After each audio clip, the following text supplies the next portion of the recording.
Isang mapagpalang araw na naman nga po pala sa ating lahat, and for today's video, heto at samahan nyo ako dahil ito ay aking panibagong araw. Ito nga pala ang aking routine every morning dito sa amin sa farm. Pagkagising sa umaga, heto at mag-exercise ng kaunti, tapos balik sa gawaing bahay na naman. At dahil kami dalawa nga lang na baby storm ang laging naiiwan dito sa bahay pagkaalis ng aming mga estudyante, kaya heto, tara na at magsipag-sipagan. Pero pagkatingin pa lang sa hugasan ay parang ayoko na nga lang sana. Pero wala tayo magagawa dahil tayo lang din naman ang nandito sa bahay. Walang ibang gagawa nito. Kung may magic lang sana ako, minagic ko na nga lang lahat ng hugasan na ito. Ay, ang pagod magiging isang nanay. Kung alam nyo lang, sana all may sahod lahat ng nanay na nasa bahay lang. Alam nyo ba mga day na talaga naman nung bata pa talaga ako ay tamad na tamad talaga ako maghugas. Pero nung naging nanay na ako ay wala tayong choice. Hindi tayo pwedeng tamarin. Natatandaan ko pa nga na ng hugasan nga namin noon ay nasa sahig nga lang. Tapos yung gamit naming sabon is bareta lang. Tapos tela lang ang gamit naming panghugas noon. Wala pang mga pompong. Sa sobrang kuripot ba naman ang mama ko nung mga panahon namin, talaga naman kahit kaya naman bumili ng foam at saka panghugas ng plato ay talagang hindi siya papayag. Kala ko pa nga ng mahal-mahal na mga ganitong klaseng panghugas ng plato. Diyos ko,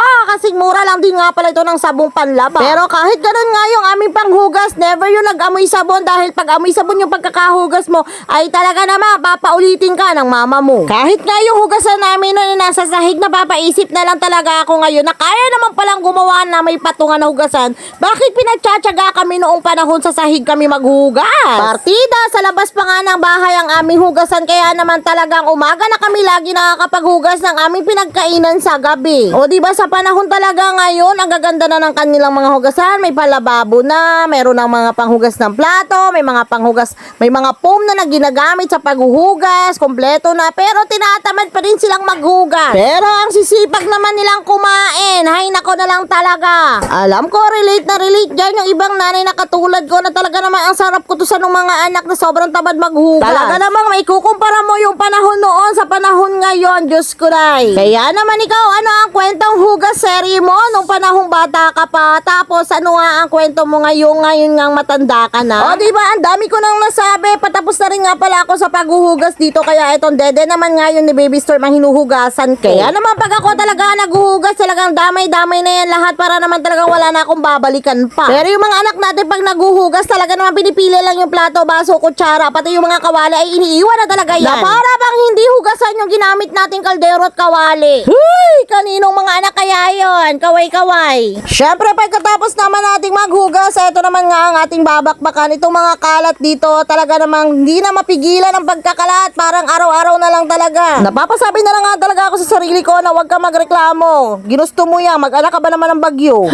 Yeah. Pero sa mga oras na yan, napaka-behave niyan mga day. Talagang nasa ibabaw lang naman siya ng lamesa. Ayan naman yung ginagawa ko ay dire-diretso talaga. Itong mga kalat na ito, mga laruan nga lang ito ni Baby Storm na araw-araw ko nililigpit, araw-araw din naman niya kinakala. Talagang minsan napapaisip na lang ako, sana nga ilumaki na ito si Baby Storm at talaga naman yung mga kalat niya ay talaga naman mabawasan na. Pero syempre wag nating madaliin, baka pag lumaki yan ay talaga naman mag-isa na nga lang talaga ako dito sa bahay dahil lahat na nga yan ay nagpapasok sa school. O diba sinasabi ko sa inyo, hindi pa man lang talaga ako tapos ay nahinulog na nga pala niya yung aking mga tupiing dami. Pero syempre ayaw kong magalit, kaya eto, magluluto na nga lang pala ako ng aming agahan. Bale kami na nga lang pala ni Tita Rin yung hindi pa kumakain dito dahil alam nyo naman na ang pasok ni Tita Rin is panghapon. Bale ito nga pala aking lulutuin, itong kakarampot na manok. Sabi ko nga adobo ko nga siya tapos may kangkong, kaso naisip ko mas masarap itong may sabaw. Kaya ayun, sinabawan na nga lang talaga yung aking napagdesisyonan. At ayun, nagsala nga lang pala ako dyan ng maliit na kaserola dahil kakaunti lang naman itong aking lulutuin. Naglagay na rin nga pala ako dyan ng mantika, tapos igigisa lang natin yung ating bawang at sibuyas saka yung manok. At nang magisa na nga pala yung manok, nilagay ko na rin nga pala dyan yung ating tubig. Sa mga oras nga pa lang yan, hindi ko talaga alam kung anong klaseng luto ito, pero sabi ko nga ay gusto ko talaga ay may sabaw tas maraming gulay. Buti na nga lang talaga at ang gaganda ng dahon ng aming kangkong dito sa may likod bahay. Kaya naman kumuha na nga ako, tapos may bunga pa nga yung talong,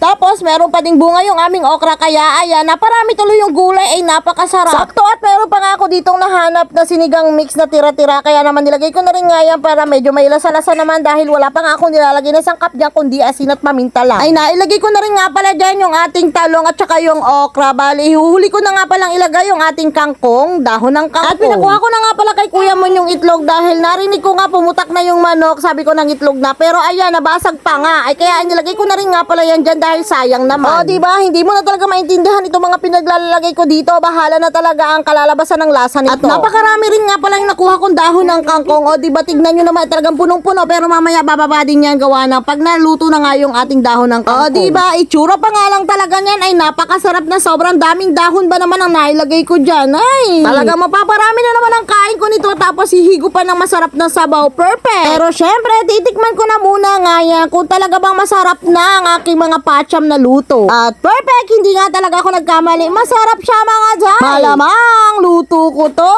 Huy! Kaya naman, tara na at samahan nyo na nga ako at kumain. Pero syempre, habang kumakain ako ay magsha-shoutout ako. Syempre, may mga nagpapa-shoutout. Huy, sino ka dyan? Shoutout nga pala kay Archie's Vlog and syempre sa aking kababayan, talaga namang taga-Baso din, kay Sis JP Cel Orgayo. And syempre, shoutout din kay Antoinette Taraya. Maraming salamat po sa pag-comment, pag-like, and pag-share and pagtapos ng aking video. At syempre, shoutout ko rin ang aking masisipag na sharer. Kung hindi sa inyo, hindi talaga dadami ang aking view. Syempre, salamat. Shoutout nga po pala kay Cyrene Morales, Villa Flores, kay Jan Amada, kay Yang, at kay Badet Serrano, kay Jula Mepa Diyos, at kay Ken. Maraming salamat sa palaging pag-share po ng aking video. Bale, hanggang dito na rin nga po pala ang ating video. Maraming salamat po ulit.